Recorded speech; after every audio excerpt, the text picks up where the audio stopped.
The lunch rush was in full swing at Parker's Grill, the kind of small-town spot where the coffee never ran out and everybody knew each other's business. The jukebox hummed in the corner, kids colored on paper placemats, and waitresses balanced plates of burgers and fries like they'd been doing it all their lives. In the middle of that noisy comfort, a young woman named Rachel stood at the counter, waiting patiently for her order. That's when two men decided to make her the center of attention, and not in a good way. One slid up behind her, leaning too close, his fake grin plastered across his face. The other stepped in front of her, blocking the aisle with a smirk that said he thought he was untouchable. "Come on, sweetheart, don't be shy," one whispered, his hand clamping onto her wrist when she tried to move away. The chatter of the diner blurred in her ears, fear rising in her chest. She wasn't used to being cornered like this, not in broad daylight, not with people all around pretending not to notice.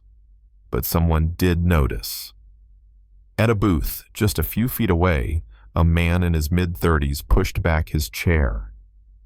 He was broad-shouldered, calm, and sharp in a way that made time slow down. His name was Daniel Hayes. He'd been cutting pancakes into bite-sized pieces for his 6-year-old daughter Lily only seconds earlier.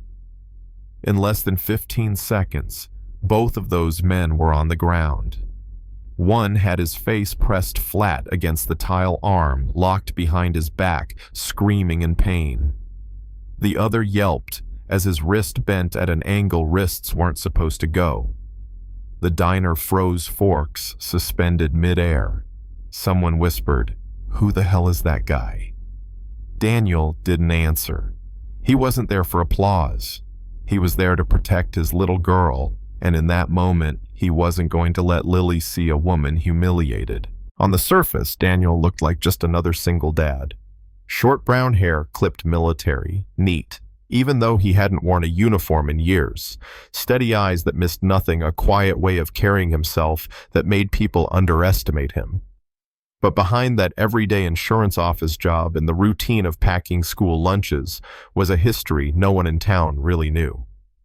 Once he had been Lieutenant Hayes of the Navy's elite SEAL teams.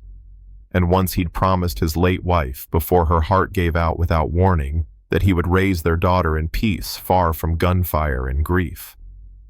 Since her death, he'd traded battlefields for bedtime stories, combat missions for morning walks to elementary school. And yet, as Rachel watched him kneel to wipe chocolate milk off Lily's lip, with the same hands that had just dismantled two grown men, she felt the weight of a contradiction's strength and tenderness in one frame. Rachel herself was new in town, still carrying the scars of a manipulative ex who had left her wary of trust. She'd moved from Chicago's fast-paced grind to this little town, hoping to breathe again. She drew for a living, carried her leather portfolio everywhere, and thought she'd finally found peace above a quiet bookstore apartment. Until that day at Parker's Grill, when her past collided with Daniel's hidden one. "You didn't have to do that," she told him afterward, her voice still shaky. Daniel barely looked at her. "Yes, I did. They won't bother you again." Lily tugged at his sleeve, eyes wide. "Daddy is the pretty lady, okay?" "Yes, sweetheart. She's fine now." Rachel crouched, forcing a smile for the child. "I'm Rachel.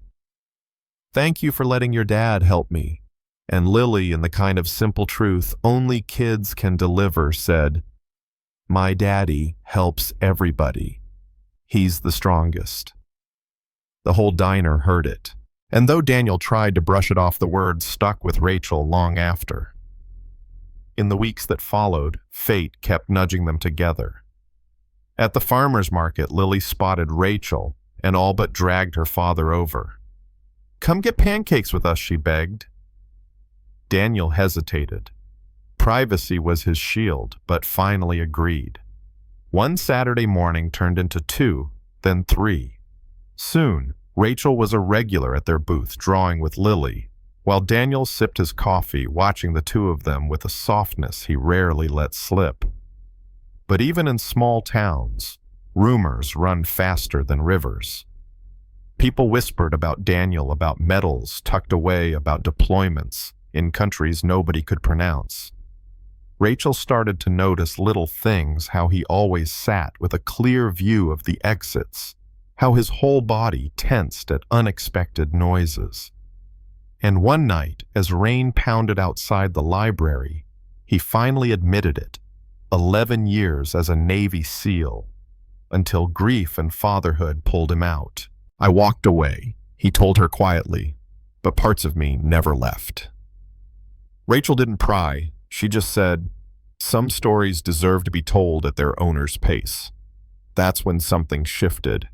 Trust, built slowly, quietly, until it felt like maybe, just maybe, they were becoming something more than Saturday breakfast companions.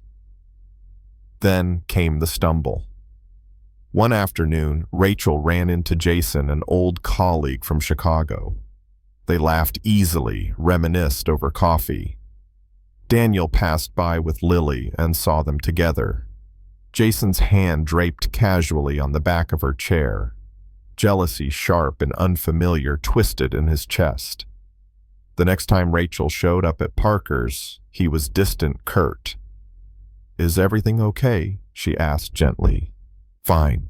Work's been busy." But Rachel wasn't fooled. When she pressed, he finally admitted, "I saw you with that man." "Jason. He's a friend. One of the few who warned me about my ex." "But that's not really your business, is it?" "Daniel?" Her words were sharper than she intended, but the damage was done. They left Parker's with tension heavy between them both, stung by unspoken fears. Hers of being controlled again, his of losing someone after daring to let them in. That misunderstanding might have lingered if Danger hadn't returned to town. One evening, as Rachel left the post office, she spotted a familiar face, the same man Daniel had taken down at the diner. He wasn't alone. Two others leaned against a car, watching her with the casual malice of men who thought no one could stop them. Her stomach dropped. She ducked into the hardware store, heart racing, and with shaking hands called Daniel. "I'm at Patterson's," she whispered. "They followed me." "I'm 3 minutes away," he said, his voice calm, commanding the voice of a man who'd led teams into firefights. "Stay inside. Stay visible." He arrived like he'd never left the service, scanning the street, positioning himself between Rachel and Danger. The men scattered when police showed up, but Daniel's instincts told him it wasn't over, and he was right. Days later, Rachel heard footsteps in the closed bookstore below her apartment. A laugh floated up the stairwell. "We know you're in there, sweetheart. Just want to talk about your boyfriend." She locked herself in the bathroom, clutching a flimsy shower rod as her only weapon. The door shuddered under repeated blows. Her heart pounded so loud it drowned everything else. Then silence followed by the sound of a fight in her living room. Bodies slamming, curses, and then Daniel's voice, low and steady. "It's safe. Open the door." When she stepped out, 2 attackers were down, the third gone. Daniel standing bloody-knuckled in the middle of the wreckage. Relief softened his face when he saw her. "Are you hurt?" Rachel could only shake her head, still trembling, still gripping the curtain rod like a lifeline. That night, he took her to his home. Lily had already been tucked in by a neighbor, drawings spread across her little desk. One of them showed 3 figures holding hands, a tall man, a curly-haired woman, and a little girl between them. Above in shaky letters were the words, "Our family." Rachel's throat tightened. Daniel, too, saw it, his eyes shadowed with both fear and hope.